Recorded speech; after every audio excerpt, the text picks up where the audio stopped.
आगरा प्रशासन द्वारा शादी समारोह को लेकर एक नई गाइडलाइन जारी की गई है। शादी समारोह में सिर्फ 100 लोग ही एकत्रित हो सकेंगे। वहीं बैंड बाजा निकालने पर रोक लगा दी है, जिससे आगरा कलेक्ट्रेट में बैंड बाजे वाले लोगों का प्रदर्शन चल रहा है। भारी संख्या में बैंड बाजे वाले लोग एकत्रित हुए।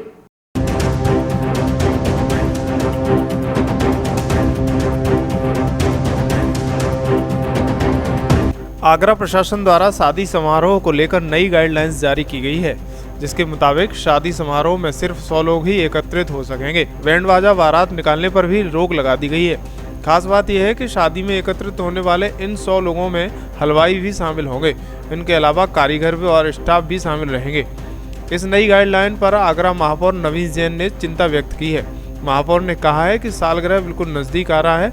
जिन परिवारों में अगले 10-20 दिनों में शादी है, वहाँ कार्ड बढ़ चुके हैं, हलवाई की बुकिंग हो चुकी है। ऐसे में उन परिवारों में नई गाइडलाइन को लेकर चिंता का माहौल है।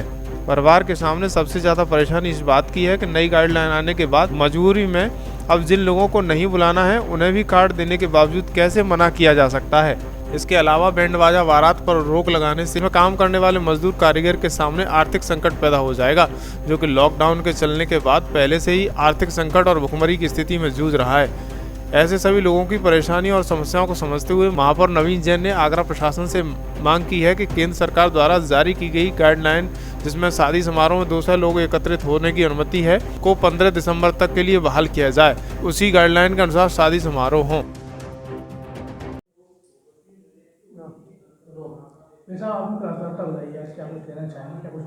देखिए, मेरा ये कहना है कि सालक का समय शुरू हो गया है। विवाह, शादी, मांगलिक कार्यक्रमों का जो शुभ दिन का इंतजार होता है, वो शुरुआत हो गई है। और अनेकों परिवारों में शादी विवाह की डेटें निकली हुई हैं। और 25 तारीख का सालक तो बहुत बड़ा सालक है, और ये सालक 12 दिसंबर तक रहेंगे। उसके बाद फिर एक ब्रेक है।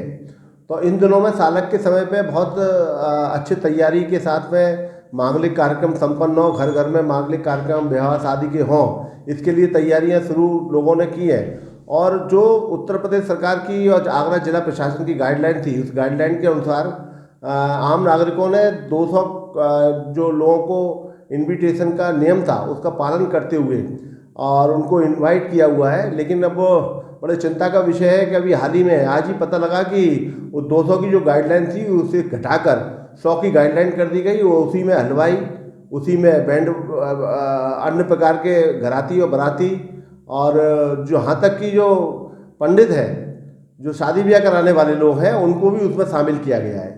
तो ये सीमित संख्या कर दी गई है।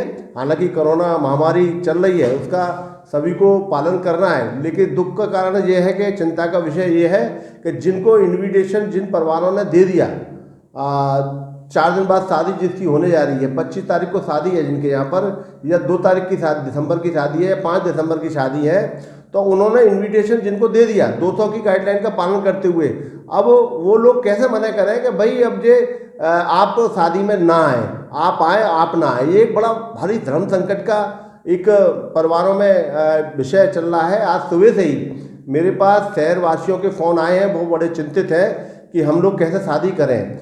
और मेरा कहना है कि अगर ये 200 की घटा के 100 की गाइडलाइन की है, इसको अगर सख्ती से पालन आगरा शहर में किया गया तो इसमें उत्पीड़न वाली कार्रवाई होगी। स्थानीय स्तर पर थाना और जो चौकी हैं वो इसका दुरुपयोग करेंगे। इसलिए मेरी जिला प्रशासन से मांग है कि जो 200 की संख्या है, जो 200 की गाइडलाइन है, उस गाइडलाइन के अनुसार ही 15 दिसंबर तक पालन कराएं, और उसके बाद जो भी नई नियमावली बने उसके हिसाब से आगरा शहर में उस गाइडलाइन का के हिसाब से मांगलिक कार्यक्रम की अनुमति दें। लेकिन जो बुकिंग हो चुकी हैं, वो हलवाई के बुकिंग कम नहीं हो सकती है। जिनको इनविटेशन दे दिया, वो इनविटेशन को मना नहीं किया जा सकता है। इसलिए आगरा शहरवासियों के हित में और जनहित में भी ये आवश्यक है कि कोई उसको समय सीमा भी बढ़ाई जा सकती है। मान लो आमतौर पर देखा जाता है कि 9 से 11 के बीच में लोग दावत के लिए आते हैं, और उसको घटा दें, 6 बजे से लेकर 11 बजे तक का समय कर दें, 2 पारियों में समय कर दें, जिससे हमारा कोविड-19 का जो नियमावली है उसका भी पालन हो जाए और शादी ब्याह में कोई विघ्न भी ना आए। मान लीजिए कोई 9 से 11 बजे के बीच में खाना खा रहे हैं, अब आपकी गाइडलाइन जो है 100 की है और 200 लोग अंदर बैठे हुए हैं, क्योंकि गाइडलाइन तो पहले 200 की थी। तो आप खाने पर कैसे मना कर सकते हैं किसी व्यक्ति को? तो ये अपमानजनक स्थिति भी हो सकती है। तो मेरा अनुरोध है जिला प्रशासन से कि इस गाइडलाइन को पालन कराने के लिए सभी लोग कृत संकल्प हैं, लेकिन जो गाइडलाइन पहले आ चुकी है 200 की, वो 15 दिसंबर तक उसी गाइडलाइन पर सभी शहरवासियों को मांगलिक कार्यक्रम करने का अवसर मिलना चाहिए।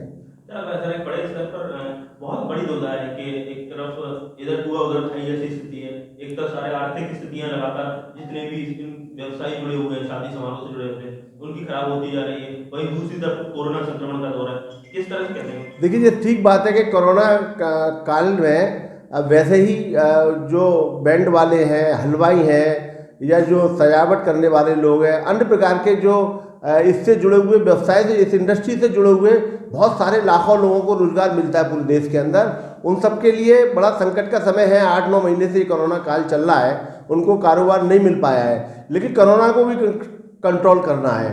लोग लापरवाही तो करते ही हैं, मास्क नहीं पहनते हैं और एक जगह इकट्ठे हो जाते हैं, सोशल डिस्टेंसिंग का पालन नहीं करते हैं, इसलिए भी सरकार को सख्ती करनी पड़ रही है।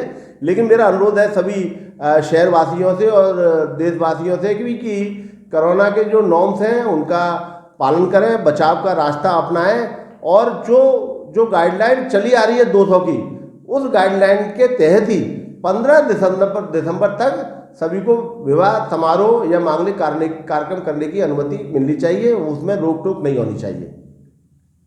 ठीक है सर।